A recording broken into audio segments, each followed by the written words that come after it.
I feel like if you were to ask any guy, they'd be able to tell you what they thought was the difference between a woman who was hot and a woman who was beautiful. When you're having I got that insight from Eric Weinstein. I guess the kids at Evergreen didn't want to hear what he had to say. But no, it's true. Like if I asked you to come up with an image of who you thought was a beautiful woman, not a hot woman, I bet you could do it no problem. And if I asked you the inverse, if I asked you to come up with an image of a hot woman who isn't beautiful, you could probably do that. This is a very revealing experiment because in our culture, everything is sexualized. You see women displayed everywhere with a big emphasis on big boobs, big ass, all that kind of thing. And it's weird too because everyone just goes along with this, including me, like, oh, this is just what we want as a species, I guess. I mean, I'm in high school. Look at the way high schoolers act. What we wear, how we pose on social media, the way we handle ourselves and carry ourselves, all of that. We all act as if physical attraction is number one. But with people who genuinely want like a healthy relationship, I actually think that they don't look for that. Of course, regular sexual desire is motivated only by physical features.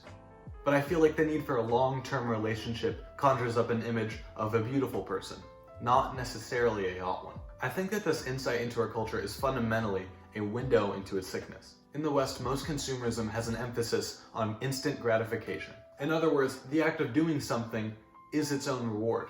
But you find that the people who are truly living good, meaningful lives tend to reject that as a kind of poison. I know that the individuals I look up to do this, like Jordan Peterson, Joe Rogan, people like that. They all seek true meaning and challenge over quick dopamine boosts. And I think that the reason is pretty obvious. It's because you won't go anywhere if you just chase quick highs. But if you have real goals and work for them, goals that you genuinely care about, then the journey is fully engaging and the reward has more value. Generally, people who are successful in whatever field they're in tend to have this kind of mindset. And I think that that's because it's a template for the success that people want. We tell kids that hotness, I mean, not tell exactly, but show with everything that we do, that hotness is the primary value, that that's the priority, is a perfect example of a larger problem within society.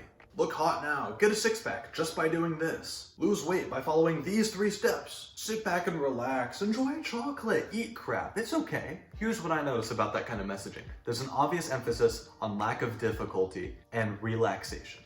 It's because these companies are selling a state of mind. They say that getting what you want is easy, that just sitting back and relaxing and being a chump is fine. That things like getting into shape, being fit, doesn't require breaking a sweat. And that overall laziness and ineptitude is the normal state of human beings. But I think that that's absolutely wrong. I think people need, not just want, challenge. I think that the average person knows that laying around and being a chump means that they aren't going anywhere. We need a paradigm shift that says meaning and challenge are more important than being lazy and general ease of living. Ever notice how all the PE and health teachers are kind of fat? How coaches and teachers say that everyone is a winner? That's because all of this is part of one big belief system that we've both created and participate in. The truth is, people only grow when they get to overcome a challenge. Now, this is the part of the video where I'd come to you and say, I have a comprehensive solution and I understand this problem. But I don't. As the great American philosopher Dave Chappelle once said, I'm an introspective guy. And that's just what I am. Introspective. I bring these problems up because I see all of that in myself. Because I'm not just a product of my time, I'm a consumer of it too. So I know, at least for me, it's time to change. There's only 2 ways you can do something. You can do it now, or you can do it never. And I'm gonna start now. And as always, thank you for watching.